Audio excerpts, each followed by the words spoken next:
नमस्कार दोस्तों, सुनोफाई में आपका स्वागत है। आज की बुक है think and grow rich by Napoleon Hill. सोचिए, अगर मैं आपसे कहूं कि अमीर बनना सिर्फ पैसे कमाने का खेल नहीं, बल्कि एक मानसिकता, एक साइंस है जिसे कोई भी सीख सकता है, तो क्या आप यकीन करेंगे? आज से कई साल पहले एडविन सी बांज नाम का एक नौजवान था जिसके पास पैसे नहीं थे, अच्छी जान पहचान नहीं थी और न ही कोई खास डिग्री थी। लेकिन उसके पास एक चीज थी जो दुनिया के 99% लोगों के पास नहीं होती। एक जलती हुई, धधकती हुई इच्छा।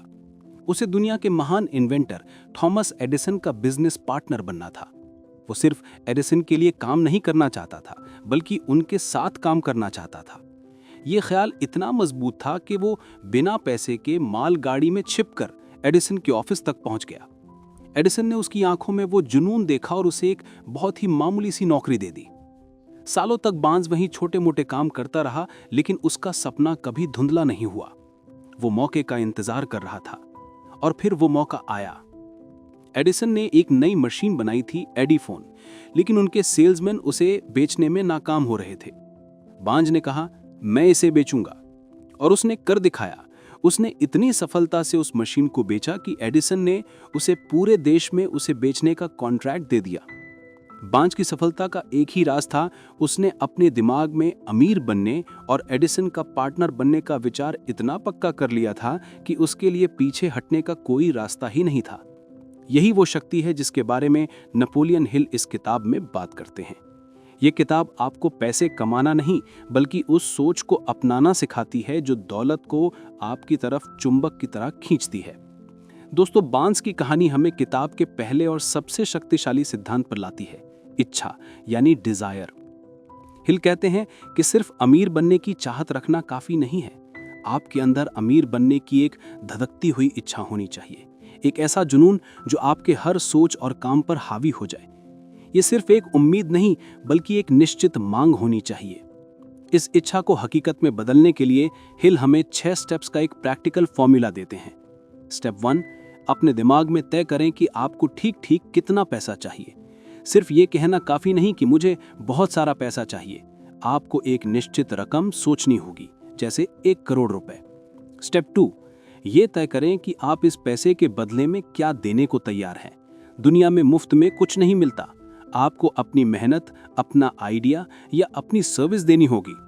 स्टेप 3, एक तारीख तय करें जब तक आप इस पैसे को हासिल कर लेंगे। एक लक्ष्य बिना डेडलाइन के सिर्फ एक सपना होता है। स्टेप 4, एक पक्का प्लान बनाएं कि आप अपनी इच्छा को कैसे पूरा करेंगे, और चाहे आप तैयार हों या नहीं, तुरंत उस प्लान पर काम करना शुरू कर दें। स्टेप 5, इन चारों बातों को एक साफ कागज पर लिखें।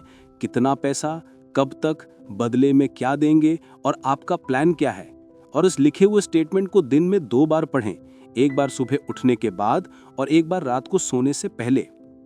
पढ़ते समय ये महसूस करें और विश्वास करें कि ये पैसा पहले से ही आपका हो चुका है। लेकिन सिर्फ इच्छा करने और प्लान बनाने से कुछ नहीं होता। अगर बांज को एक पल के लिए भी शक होता कि वो एडिसन का पार्टनर नहीं बन सकता, तो वो कभी सफल नहीं होता। यहीं पर दूसरा सिद्धांत काम आता है, विश्वास यानी फेथ। विश्वास एक ऐसी मानसिक अवस्था है जिसे आप खुद पैदा कर सकते हैं। ये आपके सबकॉन्शियस माइंड यानी अवचेतन मन को दिए गए निर्देशों का नतीजा होता है। जब आप बार बार अपने दिमाग को ये यकीन दिलाते हैं कि आप अपने लक्ष्य को हासिल कर सकते हैं, तो आपका अवचेतन मन उस बात को सच मान लेता है और आपको रास्ते दिखाने लगता है। हिल कहते हैं कि विचार जब विश्वास के साथ मिल जाते हैं, तो वो तुरंत एक भौतिक रूप लेना शुरू कर देते हैं। आपका विश्वास आपके लक्ष्य के लिए एक चुंबक की तरह काम करता है, जो उसे आपकी ओर खींचता है। यही विश्वास है जो आपकी इच्छा को शक्ति देता है और उसे हकीकत में बदलता है।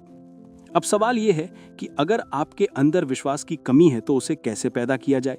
इसका जवाब नेपोलियन हिल हमें तीसरे सिद्धांत में देते हैं, आत्म सुझाव यानी ऑटो सजेशन। ये आपके 5 सेंसों के माध्यम से आपके दिमाग तक पहुंचने वाले सुझावों का जरिया है। सीधे शब्दों में कहें तो ये आपके चेतन मन और अवचेतन मन के बीच की बातचीत का तरीका है। जब आप अपने लिखे हुए स्टेटमेंट को रोज पढ़ते हैं, तो आप असल में ऑटो सजेशन का ही इस्तेमाल कर रहे होते हैं। आप जानबूझकर अपने अवचेतन मन में सकारात्मक और शक्तिशाली विचार डाल रहे हैं। हिल जोर देते हैं कि इसे यांत्रिक मत पढ़ें।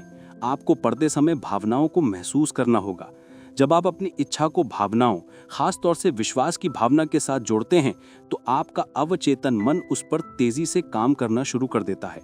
ये आपके दिमाग को उन विचारों, प्लान्स और मौकों के प्रति संवेदनशील बना देता है जो आपके लक्ष्य को पूरा करने के लिए जरूरी हैं। अब आपके पास इच्छा, विश्वास और उन्हें पोषित करने का तरीका है। अगला स्टेप आता है विशेष ज्ञान यानी स्पेशलाइज्ड नॉलेज। हिल साफ करते हैं कि सिर्फ जनरल नॉलेज यानी सामान्य ज्ञान से दौलत नहीं कमाई जा सकती। हेनरी फोर्ड के पास कॉलेज की डिग्री नहीं थी, लेकिन वो अपने समय के सबसे अमीर आदमियों में से एक थे। क्यों? क्योंकि उन्हें पता था कि जरूरत पड़ने पर ज्ञान कहां से और कैसे हासिल करना है। असली शक्ति विशेष ज्ञान में है, यानी किसी खास क्षेत्र का गहरा ज्ञान। आपको अपने चुने हुए फील्ड में एक्सपर्ट बनना होगा। हिल ये भी कहते हैं कि ज्ञान अपने आप में शक्ति नहीं है, ये सिर्फ संभाव्यत शक्ति है। यह असली शक्ति तब बनता है जब इसे एक निश्चित लक्ष्य की प्राप्ति के लिए प्रैक्टिकल प्लान्स में ढाला जाता है। इसलिए लगातार सीखना जरूरी है। अपनी एजुकेशन को कभी खत्म न समझें। उन लोगों से सीखें जो अपने फील्ड में सफल हैं। कोर्स करें, किताबें पढ़ें और अपने ज्ञान को हमेशा बढ़ाते रहें। ज्ञान हासिल करने के बाद आपको उसे इस्तेमाल करने के लिए प्लान्स और आइडियाज की जरूरत होगी। यह हमें 5वें सिद्धांत पर लाता है, कल्पना यानी इमेजिनेशन। हिल कहते हैं कि इंसान जो कुछ भी सोच सकता है और उस पर विश्वास कर सकता है, उसे वो हासिल कर सकता है। और ये सोचने का काम कल्पना की वर्कशॉप में होता है। कल्पना 2 तरह की होती है। पहली है सिंथेटिक इमेजिनेशन, जिसमें आप पुराने कॉन्सेप्ट्स, आइडियाज और प्लान्स को नए कॉम्बिनेशन में व्यवस्थित करते हैं। ज्यादातर आविष्कार इसी कल्पना का परिणाम होते हैं। दूसरी है क्रिएटिव इमेजिनेशन। ये वो शक्ति है जिससे आपके दिमाग में नए और ओरिजिनल आइडियाज आते हैं। ये आपके फाइनाइट माइंड को इनफाइनाइट इंटेलिजेंस से जोड़ती है। जब आपका चेतन मन बहुत तेजी से काम कर रहा होता है, जैसे किसी तीव्र इच्छा से प्रेरित होकर, तब ये छठी इंद्री यानी 6th सेंस के माध्यम से काम करती है। अपने लक्ष्य को प्राप्त करने के लिए प्लान्स बनाने में आपको इन दोनों तरह की कल्पना का उपयोग करना होगा। अब आपके पास इच्छा, विश्वास, ज्ञान और कल्पना से निकले आइडियाज हैं। अगला कदम है उन्हें एक ठोस रणनीति में बदलना। ये छठा सिद्धांत है, संगठित योजना यानी ऑर्गेनाइज्ड प्लानिंग। आपका हर लक्ष्य एक सुव्यवस्थित और प्रैक्टिकल प्लान के बिना अधूरा है। हिल सलाह देते हैं कि आपको दूसरे लोगों की मदद लेनी चाहिए। इसके लिए आपको एक मास्टरमाइंड ग्रुप बनाना होगा। यह ऐसे लोगों का समूह है जो आपके लक्ष्य को प्राप्त करने में आपकी मदद करने के लिए तैयार हैं। आपको इस ग्रुप के साथ मिलकर अपने प्लान को बनाना और उसे लागू करना होगा। यह जरूरी है कि आप अपने मास्टरमाइंड ग्रुप के सदस्यों को उनके सहयोग के लिए उचित मुआवजा दें। हिल ये भी चेतावनी देते हैं कि कोई भी प्लान परफेक्ट नहीं होता। आपको ये मानकर चलना होगा कि आपके प्लान असफल होंगे। जब आप असफल हों तो हार ना मानें। उस असफलता को एक तत्कालिक हार के रूप में देखें, उससे सीखें और एक नया प्लान बनाएं। टॉमस एडिसन ने 10,000 बार असफल होने के बाद लाइट बल्ब का आविष्कार किया था। उनकी सफलता का राज यही था कि वो हर असफलता के बाद एक नया प्लान बनाते थे। प्लान बनाने के बाद सबसे बड़ी गलती जो लोग करते हैं वो है उस पर काम शुरू करने में देरी करना। ये हमें 7वें और सबसे महत्वपूर्ण सिद्धांतों में से एक पर लाता है, निर्णय यानी डिसीजन। नेपोलियन हिल ने सैकड़ों करोड़पतियों का विश्लेषण करने के बाद पाया कि उन सभी में एक गुण आम था। वे निर्णय बहुत तेजी से लेते थे और अगर उन्हें बदलना होता था तो बहुत धीरे धीरे बदलते थे। वहीं दूसरी ओर जो लोग असफल होते हैं वे निर्णय बहुत धीरे धीरे लेते हैं और उन्हें बहुत जल्दी और बार बार बदलते हैं। टाल मटोल यानी प्रोक्रेस्टिनेशन निर्णय का सबसे बड़ा दुश्मन है। सफल लोग जानते हैं कि एक अधूरा निर्णय भी कोई निर्णय न लेने से बेहतर है। जब आप एक निश्चित निर्णय ले लेते हैं तो आप ब्रह्मांड को संकेत देते हैं कि आप अपने लक्ष्य के प्रति गंभीर हैं। आपकी राय की कोई कीमत नहीं है जब तक आप उसे एक निश्चित निर्णय और एक्शन में नहीं बदलते। दूसरों की बातों से प्रभावित होकर अपने निर्णय ना बदलें। अपने मास्टरमाइंड ग्रुप से सलाह लें, लेकिन अंतिम निर्णय आपका अपना होना चाहिए। एक बार जब आप निर्णय ले लेते हैं और अपने प्लान पर काम करना शुरू कर देते हैं तो रास्ते में मुश्किलें जरूर आएंगी। यहीं पर 8वें सिद्धांत की भूमिका शुरू होती है, दृढ़ता यानी परसिस्टेंस। दृढ़ता का मतलब है इच्छा शक्ति और लगातार प्रयास। ये विश्वास को पैदा करने के लिए जरूरी है। जब आप बिना रुके, बिना थके, हार के बावजूद अपने लक्ष्य की ओर बढ़ते रहते हैं तो आप अपने अवचेतन मन को ये संदेश देते हैं कि आप सच में इसे चाहते हैं। हिल कहते हैं कि दृढ़ता और इच्छा की तीव्रता का कोई विकल्प नहीं है। कई बार सफलता असफलता के ठीक अगले मोड़ पर खड़ी होती है। जो लोग हार मान लेते हैं वे ये कभी नहीं जान पाते कि वे सफलता के कितने करीब थे। दृढ़ता की आदत डालने के लिए 4 सरल कदम हैं। एक निश्चित उद्देश्य जो एक जलती हुई इच्छा से समर्थित हो, एक निश्चित योजना जिसे लगातार एक्शन में बदला जाए, दूसरों की नकारात्मक बातों और प्रभावों से अपने मन को बंद करना, और एक मास्टरमाइंड ग्रुप के एक या अधिक सदस्यों के साथ मैत्रीपूर्ण गठबंधन जो आपको अपनी योजना और उद्देश्य पर टिके रहने के लिए प्रोत्साहित करेगा। जैसा कि हमने पहले बात की, बड़े लक्ष्य अकेले हासिल नहीं किए जा सकते, आपको दूसरों के सहयोग की जरूरत होगी। 9वां सिद्धांत इसी पर आधारित है, the power of the mastermind. Mastermind का सिद्धांत कहता है कि जब 2 या 2 से अधिक लोग एक निश्चित उद्देश्य की प्राप्ति के लिए सद्भाव की भावना से अपने ज्ञान और प्रयास का समन्वय करते हैं तो एक अदृश्य शक्तिशाली ऊर्जा पैदा होती है। ये ऊर्जा एक तीसरे दिमाग की तरह काम करती है। हेनरी फोर्ड, थॉमस एडिसन और हार्वे फायरस्टोन जैसे महान लोग अपनी सफलता का श्रेय अपने मास्टरमाइंड ग्रुप को देते थे। ये समूह आपको वो ज्ञान, अनुभव और क्षमता प्रदान करता है जो आपके पास अकेले नहीं है। ये आपको नैतिक समर्थन भी देता है और आपको जवाबदेह बनाए रखता है। अपने मास्टरमाइंड ग्रुप को ध्यान से चुनें, ऐसे लोगों को शामिल करें जो बुद्धिमान, सकारात्मक और आपके लक्ष्य के प्रति समर्पित हों। अब हम 10वें सिद्धांत पर आते हैं जो थोड़ा रहस्यमयी और विवादास्पद लग सकता है, the mystery of sex transmutation. Napoleon Hill कहते हैं कि यौन ऊर्जा इंसान की सबसे शक्तिशाली भावनाओं में से एक है। ये क्रिएटिव एनर्जी का एक विशाल स्रोत है। ट्रांसम्यूटेशन का मतलब है एक तत्व या ऊर्जा के रूप को दूसरे में बदलना। सेक्स ट्रांसम्यूटेशन का अर्थ है यौन ऊर्जा को शारीरिक अभिव्यक्ति से हटाकर किसी और क्रिएटिव उद्देश्य की ओर मोड़ना। हिल ने पाया कि इतिहास के सबसे सफल लोगों में यौन ऊर्जा का स्तर बहुत ज्यादा था और उन्होंने इस ऊर्जा को अपने काम में चैनल करना सीख लिया था। जब इस शक्तिशाली भावना को क्रिएटिव इमेजिनेशन के साथ जोड़ा जाता है तो ये आपको सफलता के शिखर पर ले जा सकती है। ये आपको करिश्मा, क्रिएटिविटी और दृढ़ता देती है जो सामान्य रूप से संभव नहीं है। ये सभी सिद्धांत आपके दिमाग की शक्तियों का उपयोग करने पर आधारित हैं और इन शक्तियों का केंद्र है 11वां सिद्धांत, अवचेतन मन, यानी द सबकॉन्शियस माइंड। आपका अवचेतन मन एक विशाल डेटाबेस की तरह है जहां आपके हर विचार, भावना और अनुभव संग्रहित हैं। ये 24 घंटे काम करता है।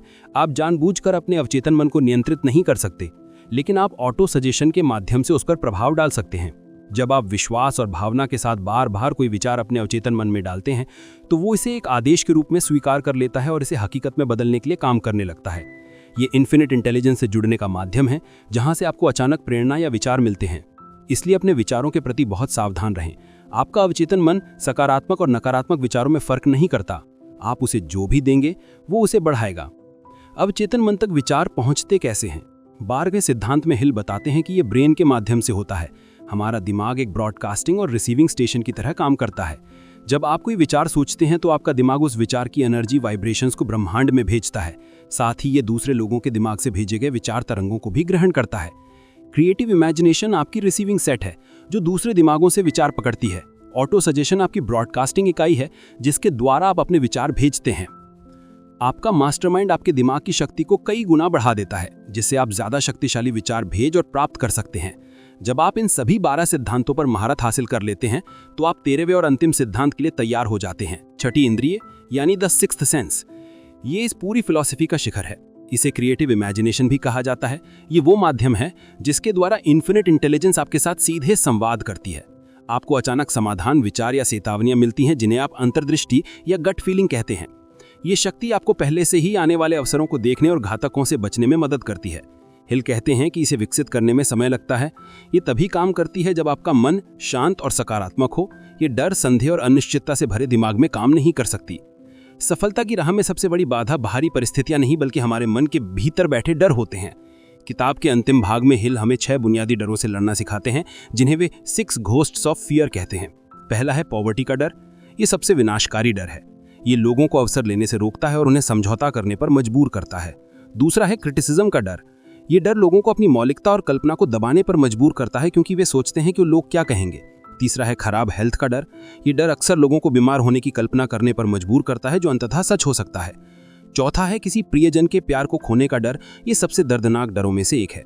पांचवा है बुढ़ापे का डर जो आर्थिक असुरक्षा और शारीरिक स्वतंत्रता खोने के डर से जुड़ा है। और छठा है मृत्यु का डर। हिल कहते हैं कि ये सभी डर आपके दिमाग की उपज हैं। वे सिर्फ एक मानसिक स्थिति हैं।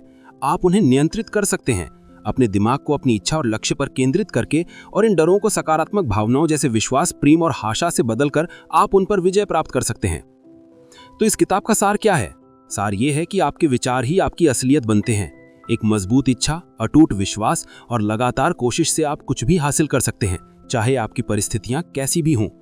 दौलत सबसे पहले आपके दिमाग में पैदा होती है और फिर आपकी जेब में आती है। उम्मीद है आपको ये किताब पसंद आई होगी। अगर कुछ नया सीखा तो इस वीडियो को लाइक करें और भविष्य में ऐसी ही खास चुनी हुई बुक समरीज पाने के लिए सब्सक्राइब करें।